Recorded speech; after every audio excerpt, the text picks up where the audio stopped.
శ్రీ గురుచరణం శ్రీ ఆదిశంకర విరచిత శ్రీరామభుజంగప్రయాతస్తోత్రం.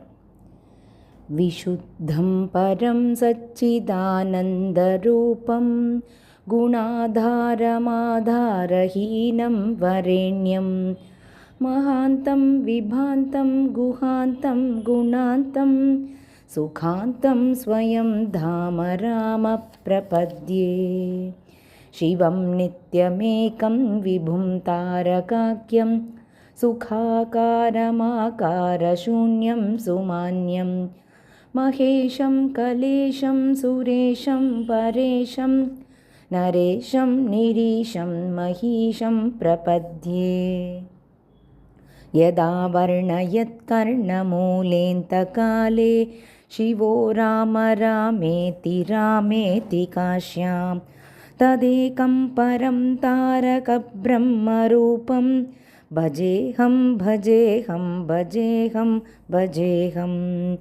మహారత్నపీఠే శుభే కల్పమూలే సుఖాసీనమాదిత్యకోటిప్రకాశం సదా జానకీలక్ష్మణోపేతమేకం సదా రామచంద్రం భజేహం భజేహం. క్వణత్రత్నమంజీరపాదారవిందం లసన్మేఖలాచారుపీతాంబరాఢ్యం మహారత్నహారోల్లసత్కౌస్తుభాంగం నదచ్చంచరీమంజరీలోలమాలం లసచ్చంద్రికాస్మేరశోణాధరాభం సముద్యత్పతంగేందుకోటిప్రకాశం నమద్బ్రహ్మరుద్రాదికోటిరరత్న స్ఫురత్కాంతినీరాజనారాధితాంగ్రిం పురః ప్రాంచలీనాంజనేయాదిభక్తాన్ స్వచిన్ముద్రయా భద్రయాం బోధయంతం భజేహం భజేహం సదా రామచంద్రం త్వదన్యం న మన్యే న మన్యే న మన్యే. యదా మత్సమీపే కృతాంతో సಮೇత్య ప్రచండప్రకోపైర్భటైర్మీషయేన్మాం తదావిష్కరోషి త్వదీయం స్వరూపం సదా పత్ప్రణాశం సకోదండబాణం. నిజే మానసే మందిరే సన్నిధేహి ప్రసీద ప్రసీద ప్రభో రామచంద్ర. స సౌమిత్రిణా కైకేయీనందనేన స్వశక్త్యానుభక్త్యా చ సంసేవ్యమాన స్వభక్తాగ్రగణ్యైర్కపీశైర్మహిషైరణీకైరనేకైశ్చ సంసేవ్యమాన. నమస్తే నమోऽస్త్వీశ రామ ప్రసీద ప్రసాది ప్రసాది ప్రకాశం ప్రభో మాం త్వమేవాసి దైవం పరం మే యదేకం సుచైతన్యమేతత్వదన్యం న మన్యే. యతో భూతమేయం వియద్వాయుతేజో జలో వ్యార్ధికార్యం చరం చాచరం చ. నమః సచ్చిదానందరూపాయ తస్మై నమో దేవదేవాయ రామాయ తుభ్యం. నమో జానకీజీవితేశాయ తుభ్యం నమః పుండరీకాయతాక్షాయ తుభ్యం. నమో భక్తియుక్తానురక్తాయ తుభ్యం నమః పుణ్యపుంచక్కలభ్యాయ తుభ్యం. నమో వేదవేద్యాయ చాద్యాయ పుంసే నమః సుందరాయేందిరావల్లభాయ.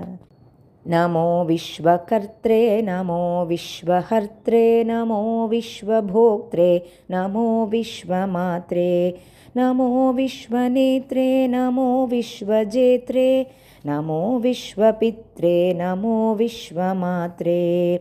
నమస్తే నమస్తే సమస్త ప్రపంచ ప్రభోగ ప్రయోగ ప్రమాణ ప్రవీణ. మదీయం మనస్త్వత్పదద్వంద్వసేవా విదాతుం ప్రవృత్తం సుచైతన్యసిద్ధ్యై. శిలాపి త్వదంఘ్రిక్షమాసీంగేణు ప్రసాదిద్ధిశ్చైతన్యమాదత్త राम नरस्त्वत्पदद्वन्द्वसेवाविधान सुचैतन्यमेतीति किं चित्रमत्र पवित्रं चरित्रं विचित्रं त्वदीयं नराये स्मरन्त्यन्वहं रामचन्द्र भवन्तं भवान्तं भरन्तं भजन्तो लभन्ते कृतान्तं न पश्यन्त्यतोऽन्ते स पुण्यः स गण्यः शरण्यो ममायं नरो वेदयो देवचूडामणिं त्वां सदाकारमेकं चिदानन्दरूपं मनोवागगम्यं परन्धाम राम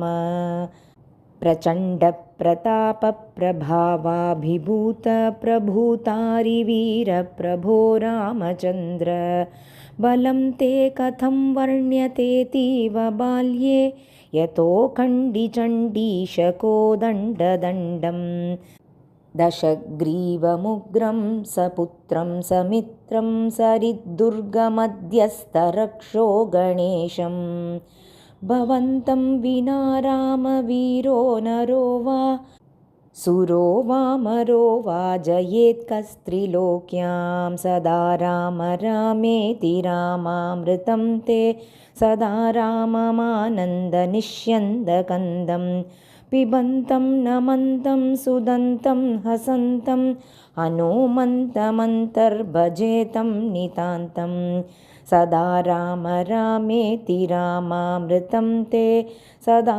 राममानन्दनिष्यन्दकन्दं पिबन्नन्वहं नन्वहं नैव मृत्यो बिभेमि प्रसादादसादातवैव असीतासमेतैरकोदण्डभूषैरसौमित्रिवन्द्यैरचण्डप्रतापैः अलङ्केशकालैरसुग्रीवमित्रैररामाभिधेयैरलं दैवतैर्नः अवीरासनस्थैरचिन्मुद्रिकाढ्यैरभक्ताञ्जनेयादितत्त्वप्रकाशैः अमन्दारमूलैरमन्दारमालैररामाभिधेयैरलं दैवतैर्नः असिन्धुप्रकोपैरवन्द्यप्रतापैरबन्धुप्रयाणैरमन्दस्मिदाढ्यैः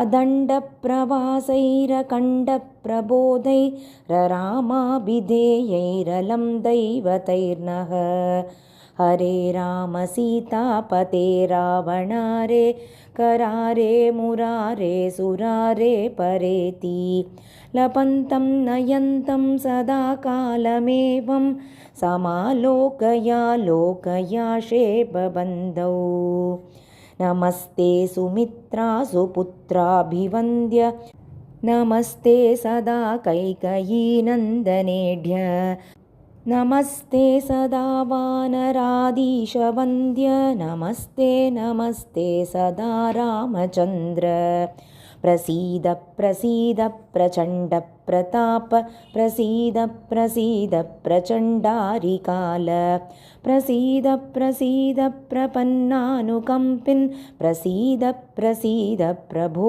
रामचन्द्र भुजङ्गाप्रयातं परं वेदसारं मुदा रामचन्द्रस्य भक्त्या च नित्यं पठन् सन्ततं चिन्तयन् स्वान्तरङ्गे स एवं स्वयं रामचन्द्रः स धन्यः स एवं स्वयं रामचन्द्रः स धन्यः इति आदिशङ्करविरचित रामभुजङ्गप्रयातस्तोत्रं सम्पूर्णम्। जानकीकान्तस्मरणं जय जय राम राम।